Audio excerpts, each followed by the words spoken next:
salary, have them at the end, right? Because they might not want to answer those questions and just leave the survey. So if you ask your substantive questions about, that tie to your theory up front, even if they leave when you ask them their age, you've still got all those responses. Yeah.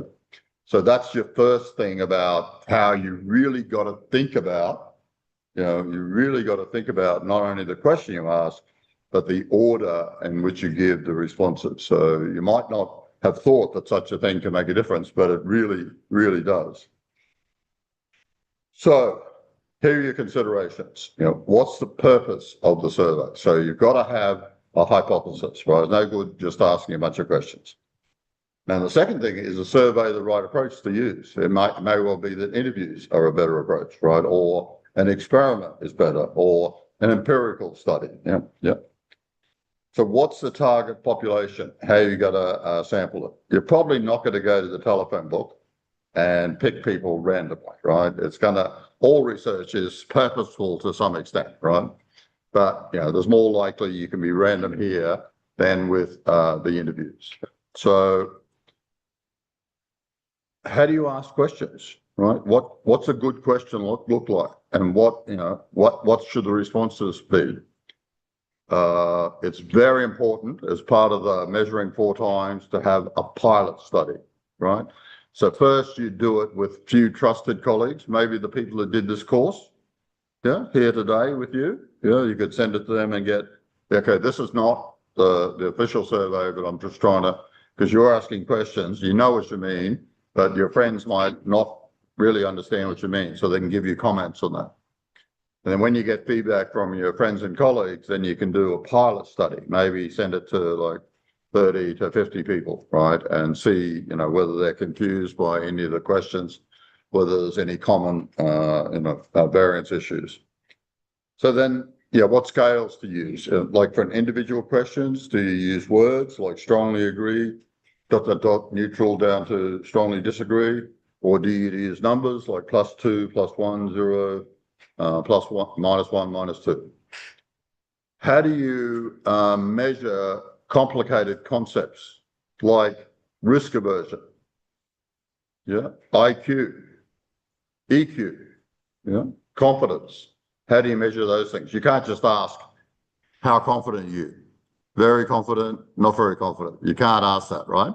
So what's happened is researchers over time have developed scales, and they're tried and tested, right? And I'll show you where you can get these scales. So abstract concepts like risk aversion, EQ, IQ, confidence, self-efficacy, all of those things, they have a bunch of questions which can be combined, which will tell you where you stand on this complex concept. So you just can't ask a question. Are you financially literate? I can't ask you that question. I've got to ask you a series of questions from which I can combine those questions in an approved way, a tried and true way to see how financially literate you are. So that's got to be important. So there's a lot more to this than you think, right, about how to do surveys. And then bias, response bias. So if the Vietnam Academy sends a survey to the members of the Vietnamese Academy, have a guess how many people will complete the survey?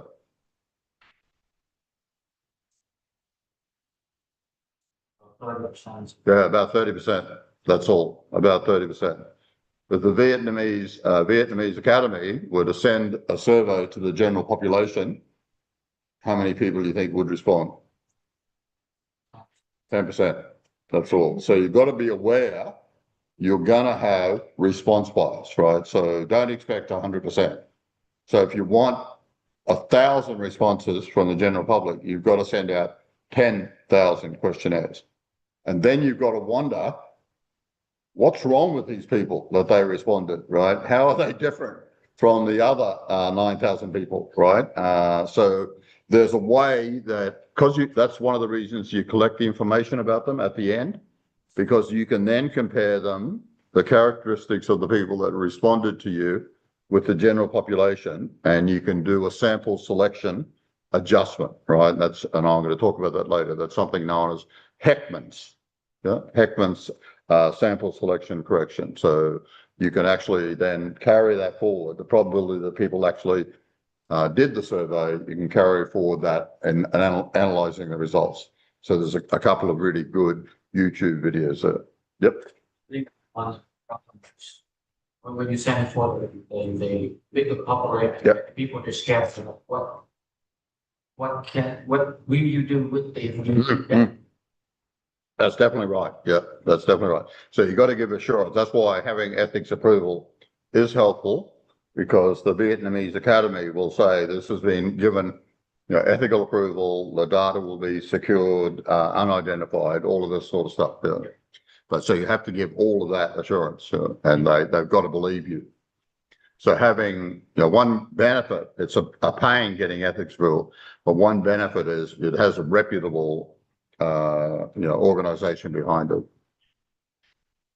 So the common method variance, we talked about that, right? The way that you run the survey, can affect the results. Whether it's online, the people give the first answers, whether it's on the telephone, they'll give the last answers. If you collect the outcome variable and the explanatory variables in the one survey, one can color the other, right? The explanatory variables might be, it's a big company, profitable and so on. And then that might affect, how satisfied the workers are, right? So it's best to collect the explanatory variables from one source and the outcome variable from another source. So that's one of the issues with common method variance. So asking questions, we won't do this because it's going to be hard for the people on Zoom to see it. But this is a very famous question from The Hitchhiker's Guide to the Galaxy. I don't know whether you've ever read this, but it's a very funny English drama. So these people, an advanced civilization, they designed this supercomputer, deep thought, and they asked the computer the ultimate question. They wanted the answer of life, the universe, and everything. So sort of the meaning of life. Yeah. So the giant computer said, yes, okay, let me think about it. Come back in 7 million years. Right. And of course, these people from another planet, very long lived, they come back in 7 years, and deep thought, the computer gave the answer. And the answer is 42. 42. And the people were shocked. Well, how can 42 be the answer to the meaning of life? The big question, life, the universe, and everything. And Deep Thought said, well, you just didn't ask the right question. You didn't understand the question you were asked. Here, I'll give you plans for another computer that will ask the right question, right? So, and that's got to take another, 10 million years to design a computer that can ask the ultimate question. So you've got to be careful what question you're asked, right? Because it can get misunderstood. But you might, if you ever ask the question, what's the meaning of life? Well, apparently the answer is 42. Okay, when you're asking questions, we already talked about this with the interviews, right? Some questions are loaded, right? The difference between invest, very positive, debt, which is very negative. So be careful. It might look like the same question, but it can be very, regarded very differently.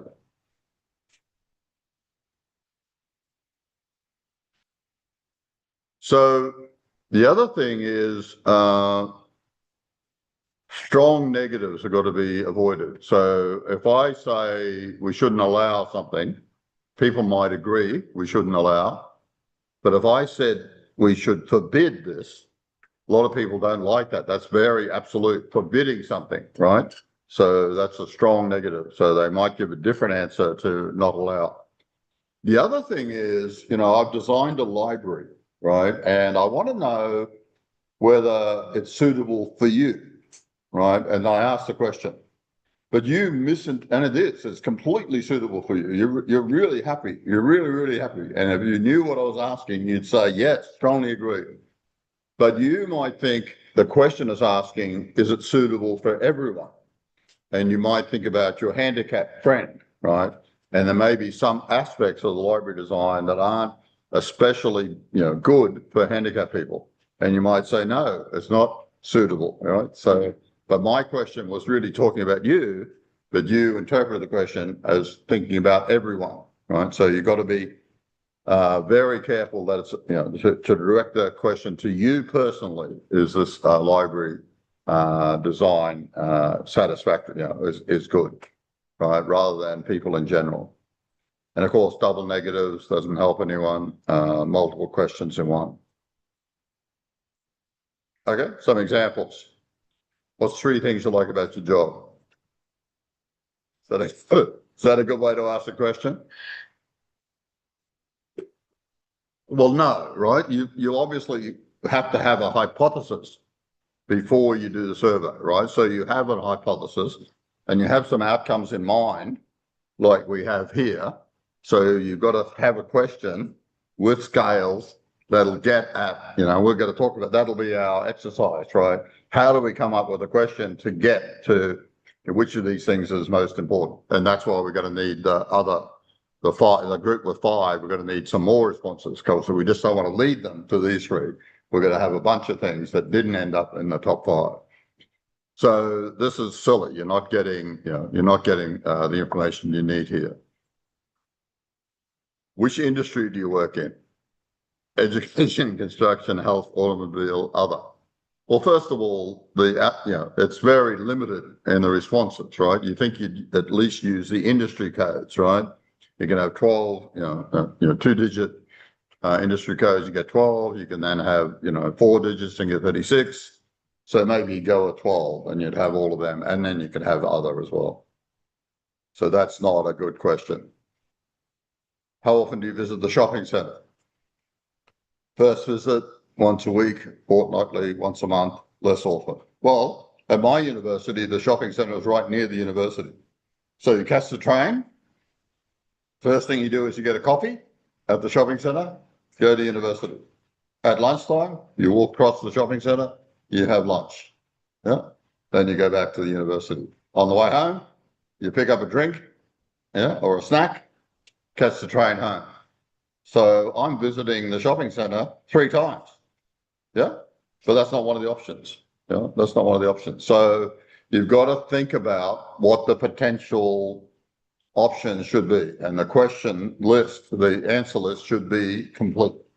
This one's not complete. Ranking. How important are these factors in choosing the car? Emissions, boot size, depreciation, price.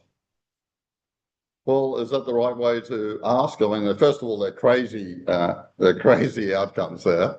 I'm interested in the make, the comfort, the performance. So, and, I wouldn't just do that. I would have questions about how important is the make of the car, right? And strongly agree to disagree. How important is the performance? Strongly agree to agree. And so, this is not a good question.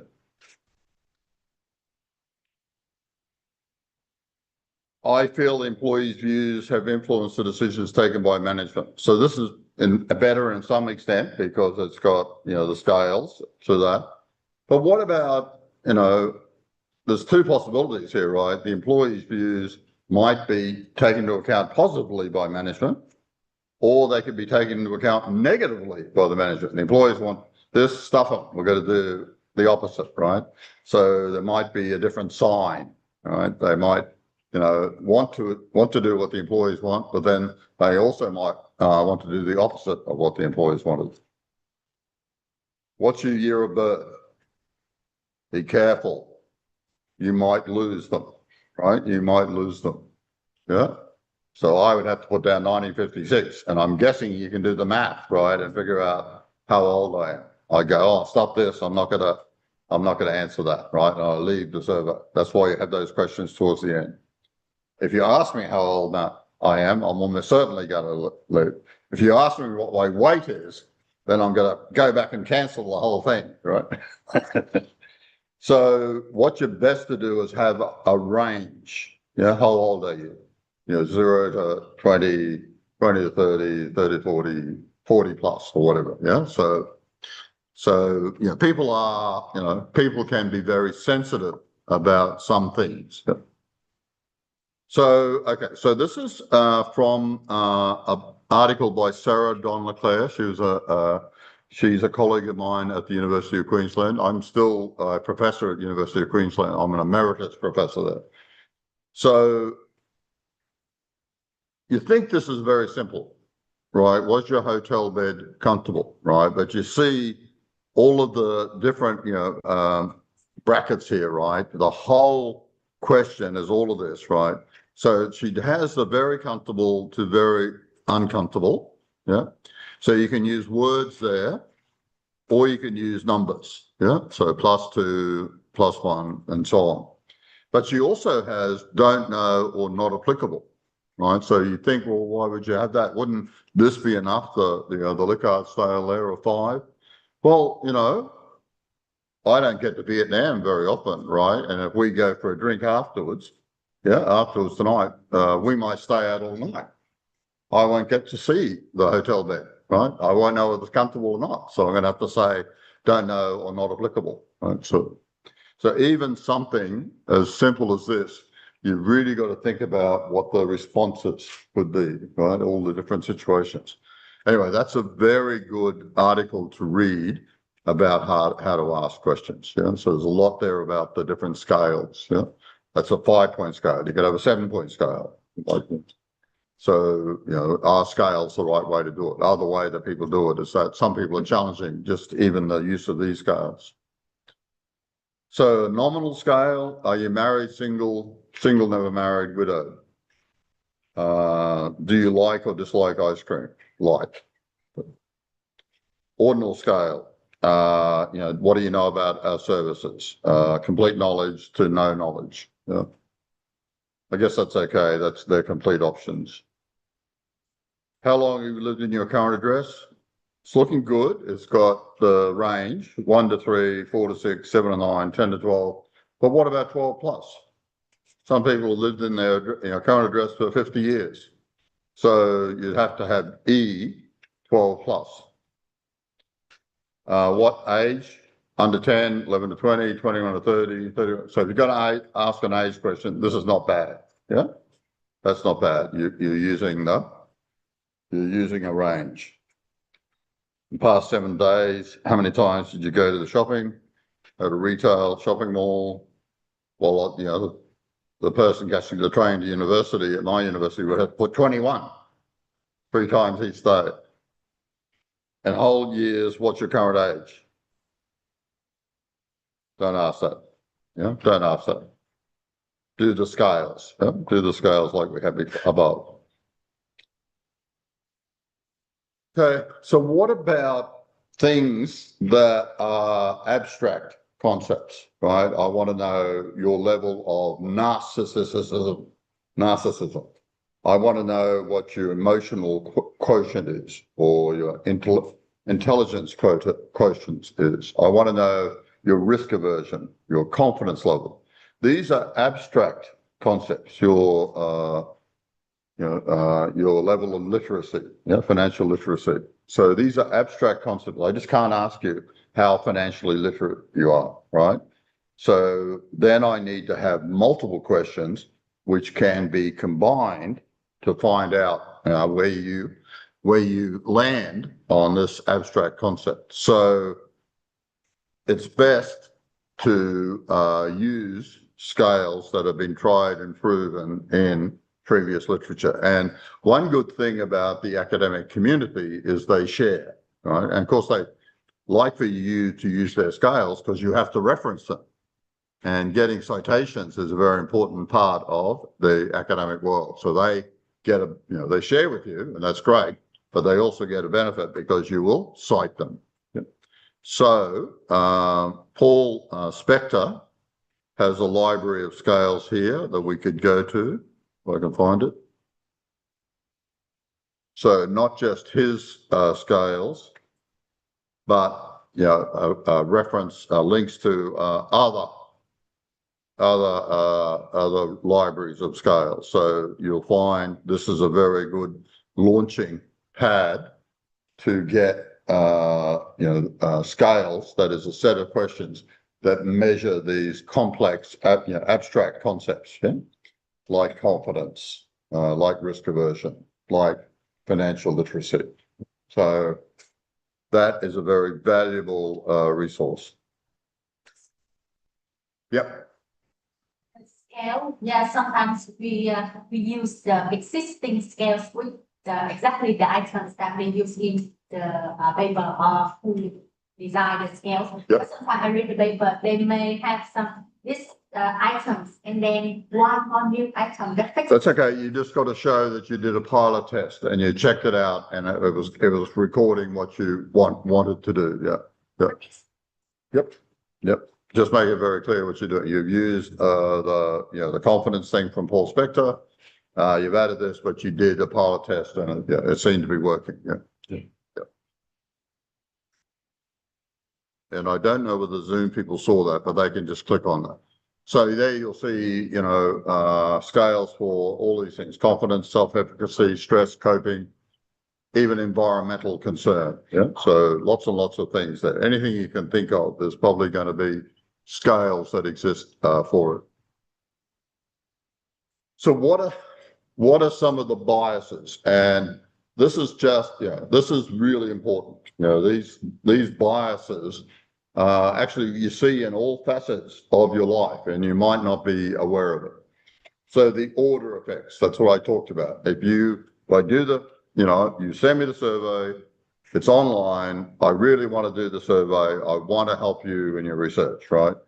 But the fact of the matter is, I'm going to take one of the first options, right, in the online survey. If you're on the telephone with me, or you send me a paper copy, not the paper copy. If you're on the telephone with me, I'm going to take one of the last, outcomes. Yeah. So that happens. Yeah. And there's research on it, but you can see how it happens. It's just human nature. And then the anchoring bias is incredibly important. I'm going to ask you, say I ask you, how much would you like to save out of your income? And I have a slider. It goes from 0 to 100%, but it's set at about 5%. Yeah. And you can move it across the screen. Guess what most people are going to do? They're going to leave it at 5. Yeah. Or they might go 6 or 4. They've got an anchoring bias. Now, I'll tell you how extreme that bias is. In the United States, for their retirement choices, the money they put in for retirement, the default is a government bond portfolio. And, that gets what? 2-3%, right? Just about everyone goes with the default. In Australia, the default is replicating the market, the Australian market. And that gets about 8 to 10%. Guess what everyone in Australia does? They go with the default, right? Guess how much difference there is in the retirement balances of the US and Australia? Well, we have like 4 times the retirement balances, right? Because we go into a risky portfolio. But so extreme is the anchoring bias, is if Australia had a government bond portfolio as the default, most people would take that. So this bias is incredibly strong, right? And in a world of uncertainty, if you're given a choice and the default, you're probably going to go with the default because you really don't know any better, right? You think, oh, well, the default's there for a reason. Yeah? People understand that? So, and then, you've got to be aware of these things. The editor is aware of these things. The order effects is part of the common method variance, right?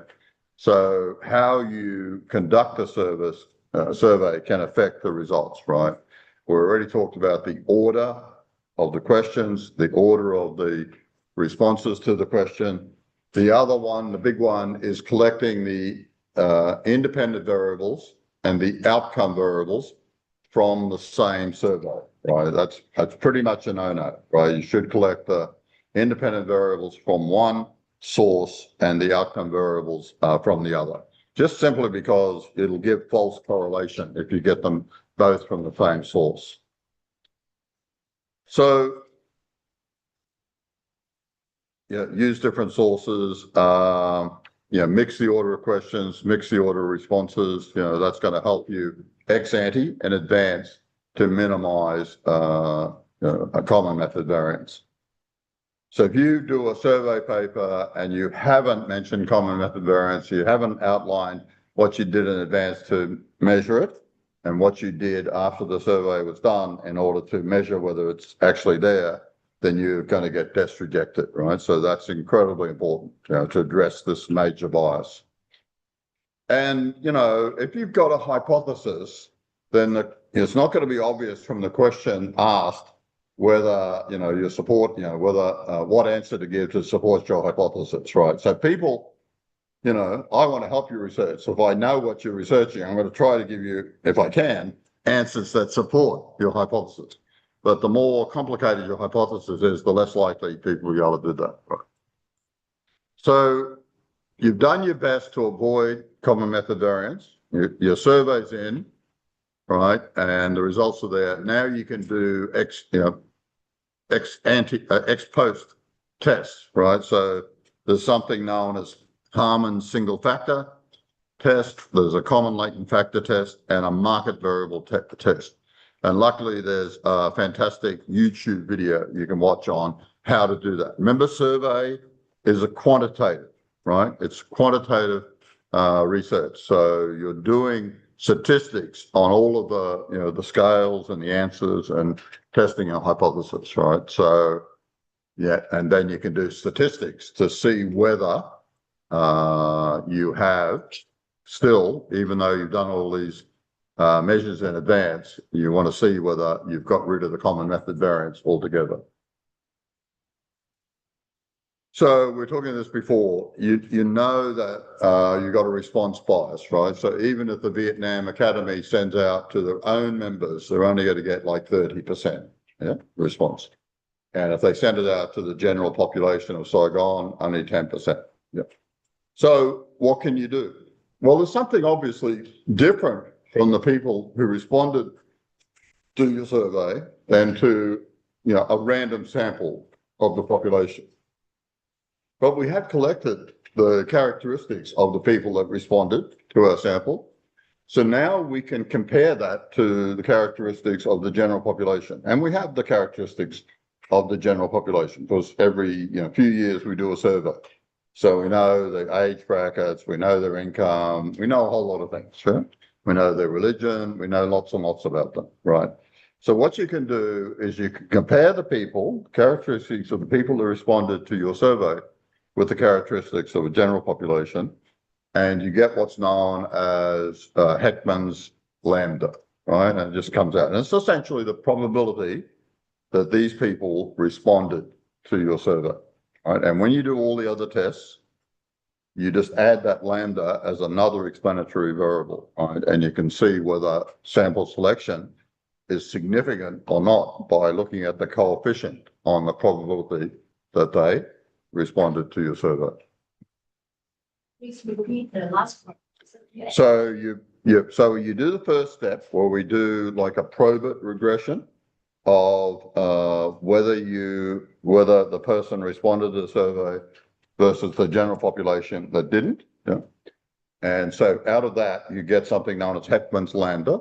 Yeah, and it's essentially the probability that they did respond, people responded. And then when all your other tests of the hypothesis using the other questions, you include that Heckman's lambda as an explanatory variable. And if you want to see whether sample selection is a problem or not, you check to see whether the coefficient on that explanatory variable, Heckman's lambda, is significant or not. And there's really good video here for how to do it, step by step. So, you can easily overcome the sample selection bias. Harder to overcome the common method variance. You've got to really think about that in advance. So data collection, how are you going to do it? Online, over the phone. Remember whether you do it online or over the phone, is going to introduce, bias, order effects. So you've got to think about how you've got to change the order of the questions and the order of the responses. You can pay an independent third party. We can, in the Western world, you can use something called MTurk. And even people in the US will collect surveys for you for like $2 an hour because they're doing this in addition to, their own work. There's research organizations that you can pay. And you say, look, I need 1,000 responses. And I go, yeah, we'll get you 1,000 responses. And you got to pay them. So a couple are Prolific and Office of Research University.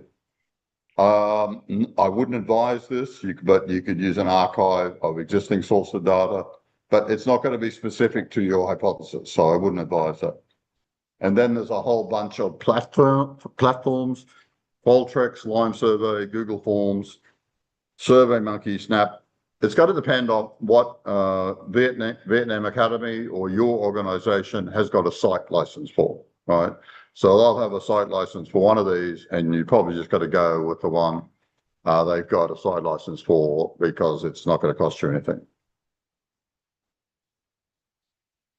So again, where I'm from, in Australia, you have to get ethics approval if you have doing research with human subjects. Now, I know it's just a survey, right? It's just a survey, but it's human participants, so you have to get ethical approval. And why? Well, we're going to go over, some reasons why by looking at past experiences at top universities. So we've already done Yale, right? Now we're going to do Stanford, and then we're going to go and look at Princeton later on.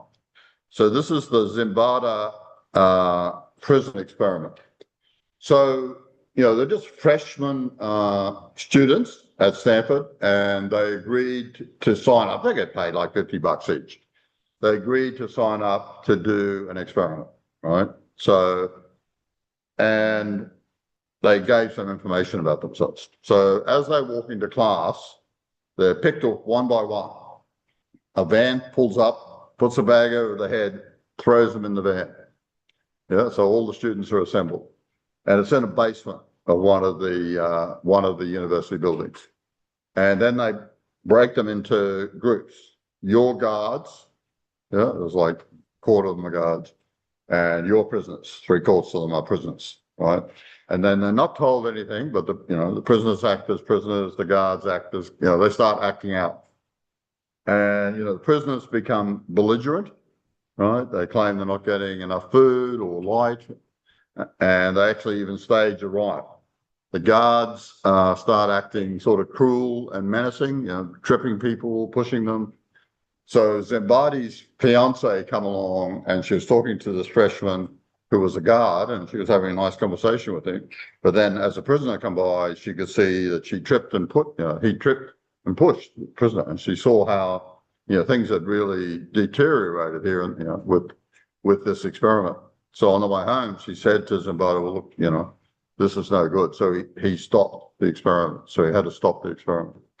And again, imagine how the poor guards feel and prisoners feel afterwards. You needed to have counselors there to unravel trauma that they sort of faced, right? So once they sort of found out what they were really like, because we like to think that we're lovely, kind, loving people, but you put us in a situation like that and we act out, So that's an example of why you need to have ethics approval. When they repeat this, right, on documentary and stuff, they get the same results, right? We act out. So we don't even have to be told by authority to do, to kill the student. We'll do it ourselves. So a lot of papers in the Journal of Financial Economics, which is the tier 1 FT 50 for business, banking service across countries, corporate culture, theory and practice of corporate finance. So surveys are already in the mainstream. Where to from here? Common method variance. The editors are telling you have to address it. So, the first thing I do was when I get a survey paper, I do a controlled F and search for common method variants to see what they've done about it. If I don't find it, then I go, oh no, this is no good. A primer on surveys, that's quite a good introduction. This lady is at Yale. She's an economist, and she wrote like a 50, 60-page paper as like an introduction to surveys. So that's well worth reading, and it's fairly relevant, fairly recent and relevant. So of all the things here, you might want to read that, right? So she's trying to explain to all the other economists what the state of the art is and how to go about doing surveys. My colleague, Sarah Donaclair, how to ask good questions. It's not as simple as you think, right? So have a look at hers. Now we've got, these are the guys that first drew attention to the common method variants. So we've got these guys to thank. Podstock, Mackenzie, Lee, and another Podstock here. And a colleague of mine, Martina Linenlucker, she wrote about executives' engagement with climate change. So she had to get like all the CEOs from Australia's top 100. And if she tried to do that by herself, it would have been impossible. But she hired like a research organization to get it. So they, because of ethics, if you're the researcher, you can only really ask once and follow up once. But they obviously must have really got in and got to the executive assistants and got the survey done for her. So that's it for survey research. What I'm going to ask you now to do, go back into your groups that you had. Yeah, and I want you to, including the online group, I want you to design the questions you would ask in a survey about what are the top reasons, why did you become a teacher, right? So why did you become a teacher? So think about, what Sarah Donaclair said about the question and the responses. Yeah. So, for example, take into account that, even though they work at a university or school, they might not be a teacher. So you might have to have not applicable. Yeah. So you might have to have not applicable because they're not actually teachers. Yeah. They might be administrators. Okay. So same groups, and just think about how you'd ask these questions. What kind of question you expect about, for example, like multiple choice or open question or So no. So open questions don't work in survey. You've got to have a question and responses. So for each reason, do you do strongly agree to disagree and not, or do you say what, or do you say, why did you become a teacher and give 5 choices like this, right? But, so I've got a view, you've got I'd like to see what you come up with, right? But I want to get as much information as I can, right, from the survey. I only get the one chance.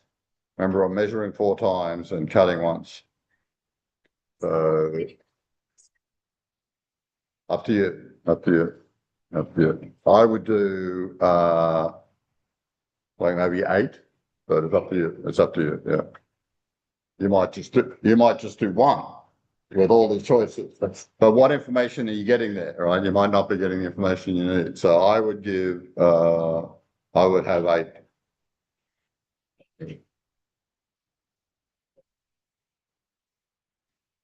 And you might have a scale. Yeah. You might think about having a scale to figure out how good a teacher the person is too. Yeah? So not only the reason I become a teacher, but how good a teacher they are. So you wouldn't just ask them, how good a teacher are you? Yeah. I would tell you I'm the world's best research supervisor. Yeah. But some other people might say that, and it's not true, right? About them.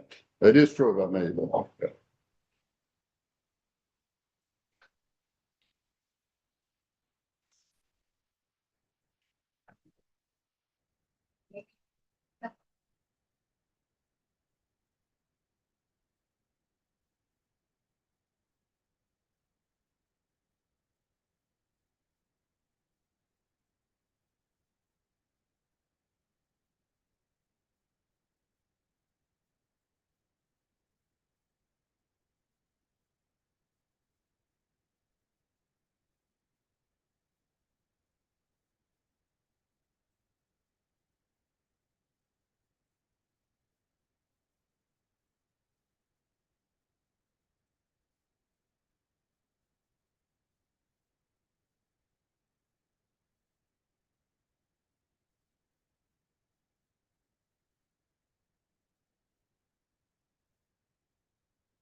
Yeah. Different.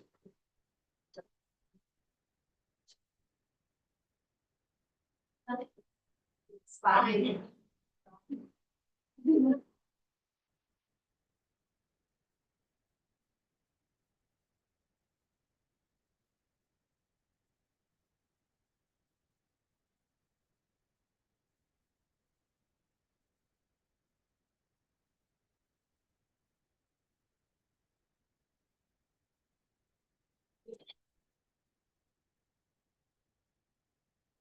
Yeah, so the pattern, you know, it's more fun from what section.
So the one you have is which one? I'll spend those.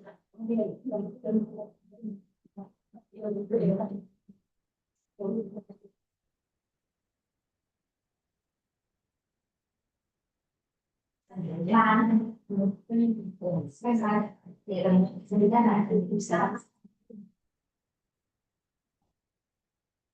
À, để làm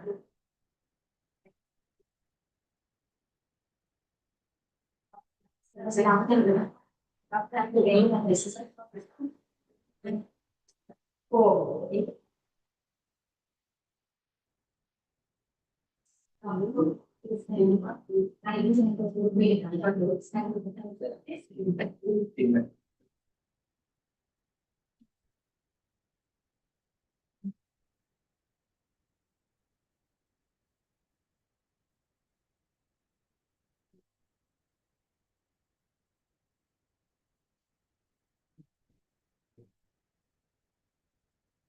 For the teaching industry, I have to be able to.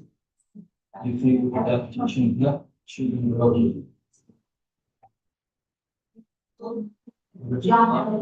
Here is, right,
It's harder than you think, isn't it, to come up with these questions?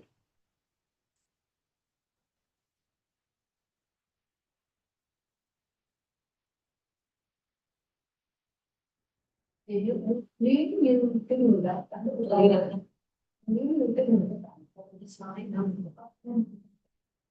it's fine.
It's great, great. I mean, it's wrong.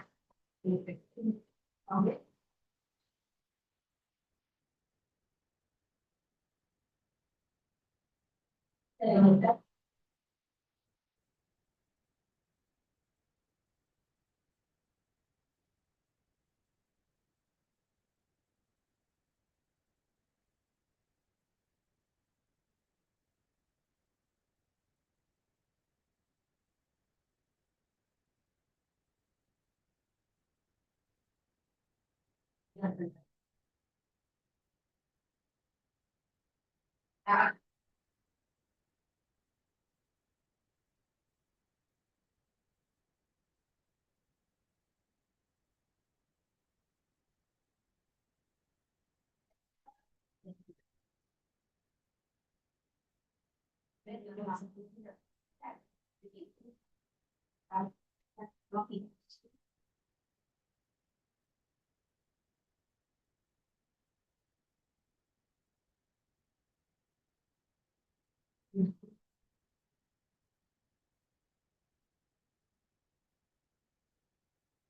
That's what the kind of speak and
To wrap up your questions and prepare your report.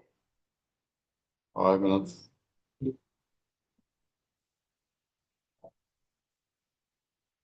I think we might end up having very different views. Each group might have different views of how to ask the questions here. And remember, there's no, one way, right? There's lots of ways.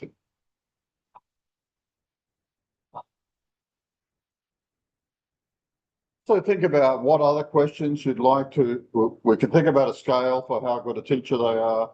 Other questions you might want to know, how long they've been teaching, whether they're in a private, public school, things like that. We might need to get some characteristics. There might be some common, themes coming from if you're in a private versus public school and so on. Or, you might be jaded after 40 years of teaching, right? Compared to someone who's only in their first 5 years, that sort of thing.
So let's finish up. Okay, everyone ready to report? I'm going to need my teaching assistant. No. Okay, group 1, get ready. Wait for the teaching assistant there to be ready. You can rub this out as we remember. Okay, group 1. Who's speaking? Key, are you going to speak? Or Ivy, are you going to speak?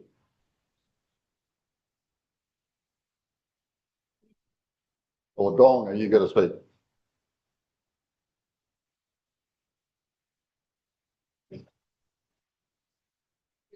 We can't hear you. We better give you a microphone.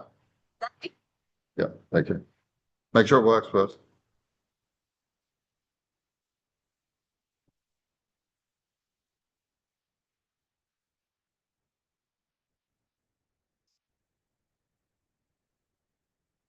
Jackie to summarize up the question, part question. Yeah, if I've got scales, I will put strongly agree to disagree, yeah, strongly disagree with this one. Okay, I would like to present our questions here. Yep. The first look, the first question is about the gender of the respondent. We'll have them at the end. We'll have them at the end because I mightn't want to say, you know, it's complicated what gender people are nowadays, right? So we'd have those information, all that at the end, so that we want to get right to why they become a teacher. Yeah, well, the questions about the person we'll ask at the end in case they don't want to answer them when they walk away.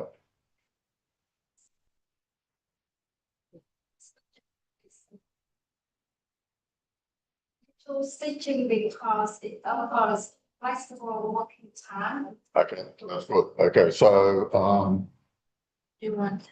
so we can do it. I'll just start. So I did that before, didn't I? Okay, so become a teacher. Teacher because of flexible working. Okay, and so what were your scales? Scale. Okay, so strongly agree, Strongly agree. Strongly. strongly disagree.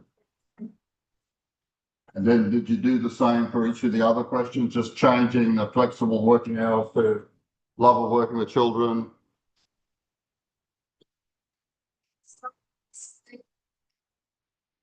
Yep. Yep, yeah, no, we got that. We got that. Strongly, I'll put disagree there, strongly disagree. Right, strongly disagree. I forgot to disagree. So the next question is? Yeah, so no need to put it there. So you've got to ask a number of questions based on those three things. Now, that's great, right? But you have to add some more. So this is our hypothesis. And remember this group over here, put your hand up over here, pay attention. You had 5, right? So they had 5. So you got to do 1, 2, 3, they come up, and then you got to do more. So maybe that's why I said 8. Yeah, 8 questions. So you'd have 1, 2, 3, the 3 big ones that everyone agreed on. Then you'd have another 5. Yeah, so write down question 1, put there question 1, and then ... question 8, so yeah. 8. 8. So you have 8, and then 9 would be open-ended. Yeah. Other reasons I become a teacher. If 1 to 8 don't apply to you, what other reason? So you'd have it open-ended. Yeah. And why? Yeah. Yeah. Others. Yeah, and why? So this is all good. But remember, what about, you're sending it to people at a school or a university, but what about if they work at a university, but they don't teach? They're an administrator. So you'd have another one that says not applicable. Yeah, it doesn't apply. So next to strongly, yeah. So would you do the same order of the questions, the 1 to 8, or would you mix them up? You'd have to mix them up because I might think that the first one is the main one, and I strongly agree with that. And then I agree with the next one and neutral on the next one, right? So you have to mix up the order of the questions. And what about the strongly agree to strongly disagree? Would you mix up you'd have to change the order of the strongly agree to strongly disagree. Yeah. So otherwise that's perfect. Then after this, you would ask the questions, right? So how long have you been a teacher? So I would do 1 to 2 years, 2 to 5, 5 to 10, 10 to 20, 20 plus. What I'm going to conjecture is the people 1 to 2 are going to be the love of love of working with students and making an impact. The ones for 20 plus are going to be the flexible out, right? Yeah. Because you get jaded, right? And it's not because you know, it's just the reaction you get, right? Especially in a public school. And I think the differences would be different. In a private school, you probably got incentivized, students, right? But in the public school, they're just waiting till, in Australia, till you turn 16 and you don't have to go to school anymore. Yeah. Did anyone do anything different? Some people might have said the three things together, you know, which of these is the most important? Yeah, Working with, working, yeah. the rating, we choose. Yeah, which was the most important? Love of working with students, flexibility, making an impact, yeah, and put 1, 2, 3. Some people might have done that, right? And that's okay too. From this question though, I'm going to be able to see which question got the most strongly agreed. So I'm going to get an ordering as well, yeah? I'm going to get an ordering. But you know, there's more than one way to skin a cat, right? So, but we have to have more than the 3. So that's why the group that had 5, we throw in their extra 2, we'll throw in another 3 that appeared, but we'll also ask the open-ended question. But we've got to change the order in which we ask the questions, because that could induce someone to think that the first reason was the most important. And then we've got to change the responses from, you know, some get strongly agree first, some get strongly disagree first. Yeah. Otherwise, the way that you're running the survey could affect the outcome of your survey. Anyone else did anything different you'd like to talk about? Go on, feel free. Yeah. Don't be shy. Yeah, my group chose different type question when we categorize the reason why we tend to be teacher. We have the category, we have the rating, we have the Yeah. list. Which is the most important. Yeah. So then you're giving a definitive. So here I have to figure out the order by the most, you know, the number of respondents to say strongly agree, yeah, versus agree or neutral, yeah. So you've got a direct rate. Yeah, So, and also, not to say which one is correct or not, yeah. also the detail of excuse reason why. Who is you are become a teacher because you inspire.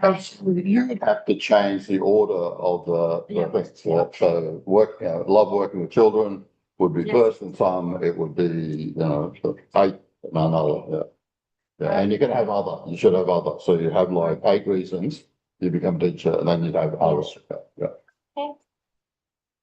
Any other answer? Any other? You're a fantastic teaching assistant, by the way. I'm sorry, thank you. I think. What about the online group? Yeah. She's doing her PhD in RMIT. Well, fantastic. Fantastic. Well, you should reach out to me and I can help you because you've helped me so much. What about the online group?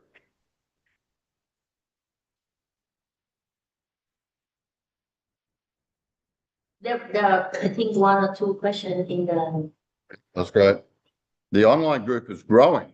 Yeah. It's growing. For this assessment, you didn't show any answers yet. That's okay. I'm not interested in, I will really get them interested in the experiment. I'm going to give them a really good experiment. Yeah.